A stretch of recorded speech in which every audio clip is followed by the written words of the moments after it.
All right, welcome back, ladies and gentlemen. We certainly know that this is a major concern to Americans, certainly to all of us here in Louisiana, how to deal with the threat of terrorism and also other national security issues. So let's now delve into this area, and we'll start this line of questioning with Ms. Rachel Wulff. Rachel? So at this point, we've been talking about, we know in this presidential election, we've been talking about it for, it seems like, years, the threat of ISIS. We've had numerous different attacks in our own country as well as abroad. Would you support a full deployment in the fight against ISIS? Mr. Marsala.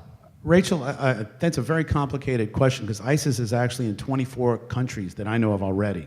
So we talk about a full deployment. Are we going to go into 24 countries?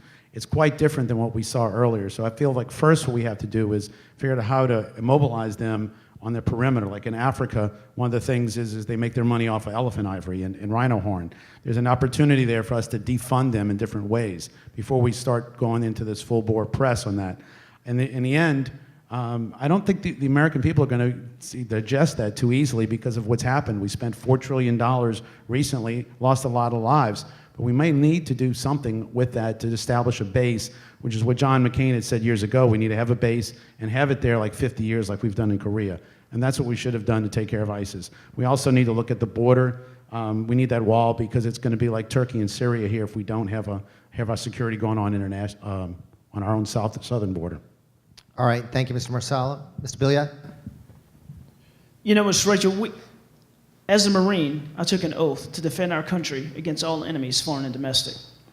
And I continue to pursue that oath because we have lots of enemies here within our own borders. We need to secure our borders. Part of my service platform is to heighten our security, strengthen our military. Now, when you say full deployment, that doesn't always mean boots on the ground. I'm for full deployment in fighting this enemy, which first starts with identifying the enemy. There's different rules of combat. There are different strategies that you must put into place. But I think we need to commit to defeating this terrorist organization. We need to get people involved. We lack leadership to get other countries to take in with us. This isn't just America's battle. This is a world battle. And we need leaders in the Senate. We need leaders throughout our country that will stand up and bring people together to fight a common foe so we can rid the world of this tyranny and oppression, and I would be the one to do that. All right, thank you, Mr. Billiot. Mr. Crawford. Well, I think if the Joint Chiefs and all the generals decide that we need boots on the ground and they've got the intelligence to support that and they have a battle plan and they're going to say, here's where we're going to start, here's when we're going to start, here's what's going to happen, they lay out a timeline, internally, and they know that we can get that accomplished, then we need to go do it. ISIS is tearing up the whole Middle East, and we don't know how far it's going to spread and what other impacts it's going to have beyond what it's already had. We pulled out in 2011, and that was probably the worst thing we could have ever done. It was worse than George Bush going in the first place. So the whole area is disrupted, and somebody's got to fix it, and we can be a leader in that, but we certainly can't do it alone. There are so many other countries that have money and resources, and they all need to chip in. It is a worldwide problem. We need to solve it before it impacts everybody. All right, thank you, Mr. Crawford. Mr. Hebert. Rachel, what a great question for our time right now that we're dealing. Let me just say this. I'd be very, very cautious before I would send our sons and daughters in harm's way. But let's look at the technology we have today with drones and our jet fighters and other damages that we can actually cause. But let's look at the root of the problem. Because of Obama and Hillary Clinton's policies over the last 8 years, they have actually created the atmosphere for ISIS. What do I mean by that? These dictators like Saddam Hussein and Gaddafi, they weren't really the best dictators in the world, and I'm not taking up for them, but at least they brought their country stability, and we knew who to deal with. And so instead of going fighting them on their land, now they're actually fighting us on our land.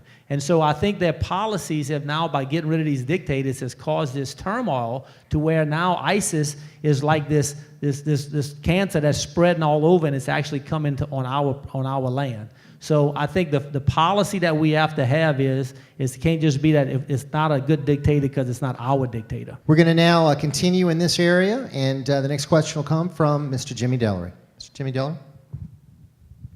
As we all know, America was built by immigrants. Here in Louisiana, the Spanish, the French, the Irish built a lot, and then we finished off with the Sicilians.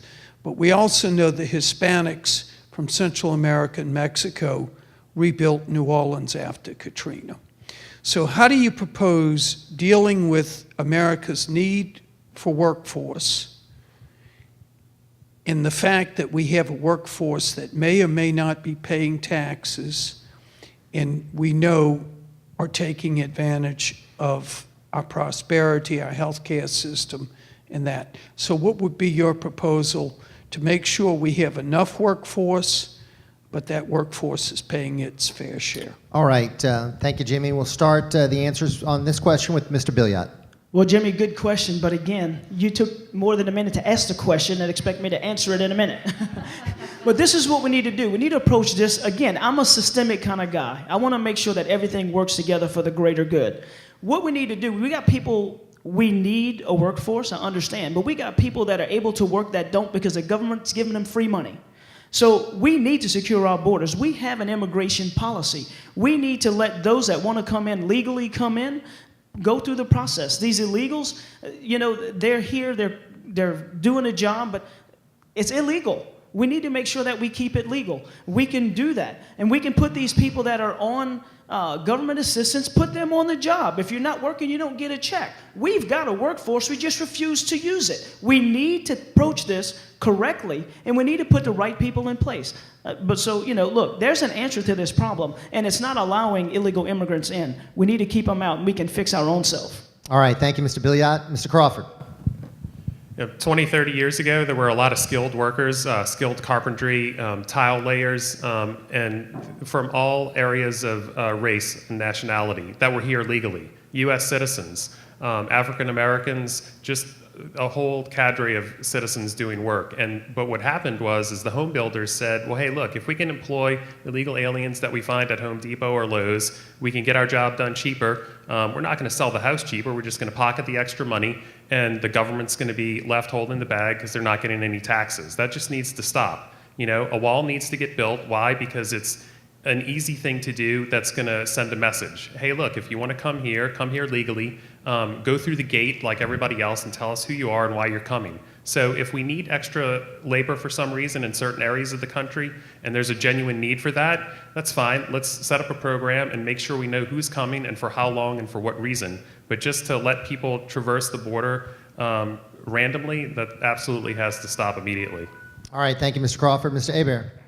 Well, number one, I'm for Donald Trump. Number two, I'm for building the wall. And number three, I'm for Mexico paying for it. Okay?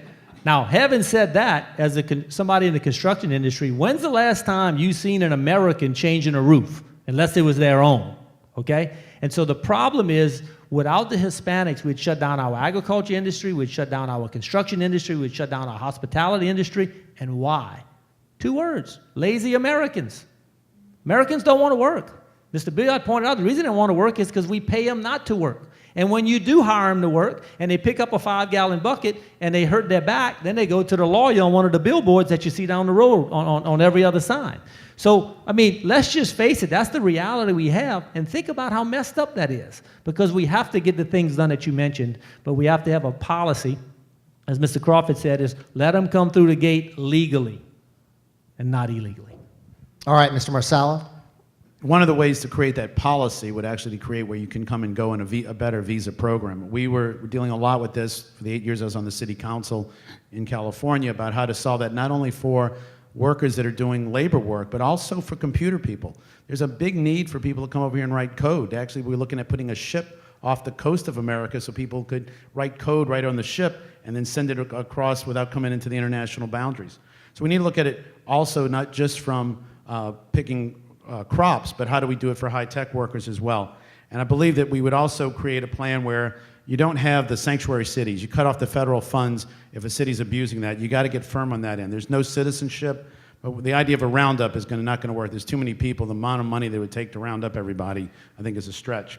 The other deal would be no unfunded mandates. When the federal government wants to bring in more refugees, they got to fund the cities with doing that, and we don't have the money to do that. We've got to take care of our veterans. We've got to take care of our schools. You bring in refugees, you got to teach another language in the school, and there's no funds to do that. All right, thank you, Mr. Marsala.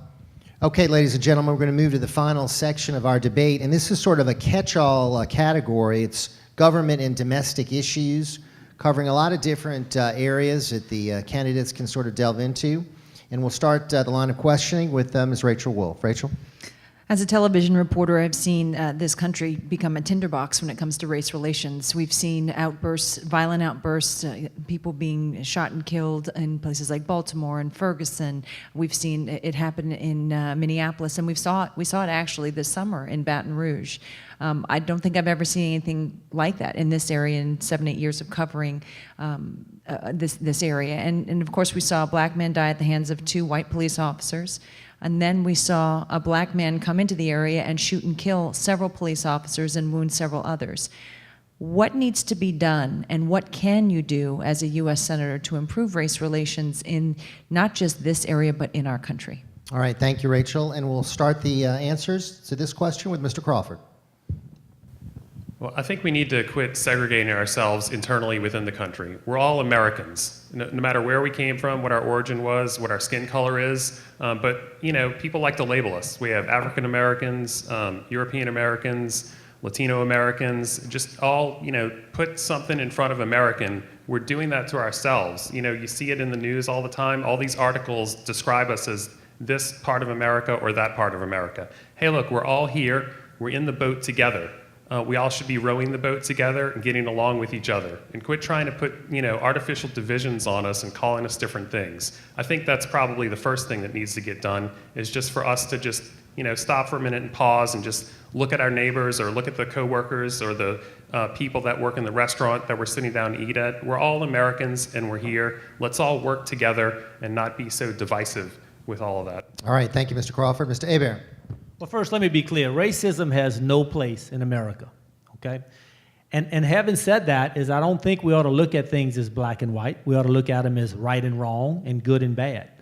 And having said that, though, I want to be very clear. We need to have law and order. You mentioned about policemen. I mean, I think it was today or yesterday they had, you know, two other policemen just got killed. The ones all across the country. And let me take this time to thank all of the law enforcement people out there who put their lives on the line. But let me also point this out. You know, a generation or two ago, we tried separate but equal in this country, okay? And let me just be very clear to people living today. You cannot demand equality by also demanding to be treated special and separate. You can't have laws for a certain race of people that are different from other races of people. If you want to be equal, you can't be treated special. And so we need to be very, very clear about that we all play by the same rules. Thank you, Mr. Hebert. Mr. Marsala. Well, in line with that, actually, I want to thank Telemundo for helping put this on tonight. And we do have a lot of culture in America. I'm obviously Sicilian, and we just finished Italian History Month. We had German History Month with Oktoberfest. So celebrating our culture can be done in a means that is not where we're not dividing ourselves on. But at the same time, right now, we're seeing today in the news a sheriff in Iberia Parish is going to court for what he did in abusing prisoners. And we've seen the book Murder in the Bayou come out, where University of Houston just did a symposium on that as to how that worked with race relationships. So we have issues there. When I was mayor, we put in a PAL program, which was the Police Activities League, and we got the police on the streets interacting with people, so they built those bonds. And people need to know that the police aren't going to abuse them, and they're going to be held accountable when they do. And Louisiana right now has a bad rap. We've got 2 parishes that are really under investigation that fuel the fire of what's going on. So we need to take care of those and move on from there. And at the same time, we can enjoy each other. I mean, like, you know, the fact that we had a great carnival recently for Telemundo was wonderful. Thank you, Mr. Marsala. And Mr. Billiot. Well, they all made some really good points. We're keeping separated. No one's being held accountable. But the thing that we need to look at is we need to bring family and community back. We as a society are ruining the family values. We're rewarding people for doing the wrong thing. We're punishing them for doing the right thing.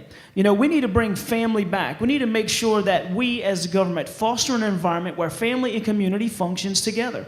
Because when you have respect and dignity and appreciation for your fellow man, none of these problems come up. We need to make sure, I'm an American Indian. Ain't nobody had it any worse than us. Look at what's happening in the Dakotas right now. We're still being treated like the enemy when we were the first people in this nation.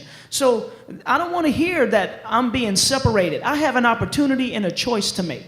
I need to make my own path in my life, and I've chosen the path. And it's all about decisions, motivation, and desire. When we wake up in the morning, we have two choices. Am I going to do something positive to inflict my environment, or am I going to be negative? I choose to be positive.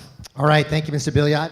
Our final panel question will come from Mr. Jimmy Delery. Okay, gentlemen, I believe I'm probably older than all four of you all. And I grew up in an era called the Vietnam War. And my father was a World War II veteran as well. But I want to know, what are you going to do in Washington to come back and say, thank you, we're proud of the Vietnam veteran, and we're also proud of every soldier that has ever served this country, and particularly those in the Middle East right now. So just what are your thoughts about how to put it back? Thank you, Jimmy. And we'll start the answers with Mr. Hebert. Well, first of all, Jimmy, thank you for your service, and I'd like to take this opportunity to thank all of the veterans out there who have actually given have given their lives, and many have given things that I will never imagine. And so my heart goes out to those people. As a U.S. Senator, the first thing I think we ought to do, it is just embarrassing and disgusting to see how America treats its veterans. You know, I saw the other day to where we spending $18,000 to $25,000 on the people coming from Syria. Well, yet we have veterans who are sleeping under overpasses, and we're not taking care of our own people who actually went and fight for our freedoms. When it comes to the health care, why should a veteran have to go wait in line or drive hundreds of miles to go to a hospital when somebody on welfare can just go right across the street to a hospital and get any health care that they want? So we definitely have to address that. The veterans that we have today, and we continue making more veterans, but all of the conflicts that we have to show them our appreciation. All right, thank you, Mr. Hebert. Mr. Marsala? Yes, Jimmy, again, thank you, and thank your dad. I had the pleasure of meeting a lot of people from the great generation, and we have Veterans Day coming up, so it's a great question at a great time. I spent 21 years on military bases designing them and working with the people, typically up to 15,000 people at a base on doing that. And what I found in the last few weeks is people have come to me with PSTD, two young men, and one of them wants a service dog. And service dogs don't find out work. And we don't have these programs in place. I don't think we've realized what it's like to have killed 5, 10 people of defending your country when you're in Iraq. And I have another gentleman who came back, and he went to therapy, and now he's got that on his record. He can't get a job, and his insurance is higher because he went to counseling for having killed people during war. I mean, this makes no sense. We have to work on the disadvantaged business program. We have to work on home loans. We have health care. We have opportunities for education. There's a lot of programs that veterans can take advantage of, but doing that is very difficult. And we need to put those in place so they can get a job and they can get the right health care that they need without having a mark on their record. Thank you, Mr. Marsala. Mr. Billiot? You know, as a Marine, I share a lot of the troubles and problems that some of these soldiers had. Even though I wasn't a combat soldier, I was put in positions of stress for the rights of all these individuals watching today. And then we come home and we get ridiculed because of the ability that they have that we've given them. So we need to go to Washington. We need to fight for the funding to make sure that the VA is reorganized. The VA system is very bureaucratic, and it all comes back down to the same issues of bureaucracy and litigation and taxation and everything that Ms. Hebert was talking about. The bureaucracy, there's more administrators in a VA hospital than there are doctors. We need to fix that. We need to prioritize our future. We need to put the things that are important first, and we need to let all these pet projects go until the ship is on dry land where we can actually fix the problems. You know, we're floating down a river in a boat with a hole in the bottom, and all we worried about is the color of the paint. It's time that we refocus our attention. Thank you, Mr. Billiot. And Mr. Crawford? Well, I want to thank all the vets as well, too. I had some family members that were in the military, and so did my wife. And just everything that we have today here in the country, the freedom we have, is all due to veterans. So what can we do to fix that? The healthcare problem, you know, I think there needs to be more involvement from the military itself in the running of the VA healthcare system. They know how to execute battles, and they should know how to execute a plan inside of a hospital. So let there be more involvement so that it's actually serving their own people. And the other thing too, which Mr. Hebert mentioned, is if you don't live close to a VA hospital, you shouldn't have to go sit in the car for 2 or 3 hours just to go get care. You should have a card that's good anywhere in the country at any hospital or physician. It should be very easy for any veteran to get health care. And also, when the veterans come back to, I know there's some job training programs in place or helping them find jobs. I mean, we need to make sure we're taking care of them in that aspect as well, making sure they get back on their feet once they've served their country. All right, thank you, Mr. Crawford. Okay, ladies and gentlemen, we're going to take another timeout, and when we come back, we'll have our concluding segment, and the candidates will give us their final statements. It'll be 2 minutes each, so keep it right here. We'll be back with more with our U.S. Senate debate.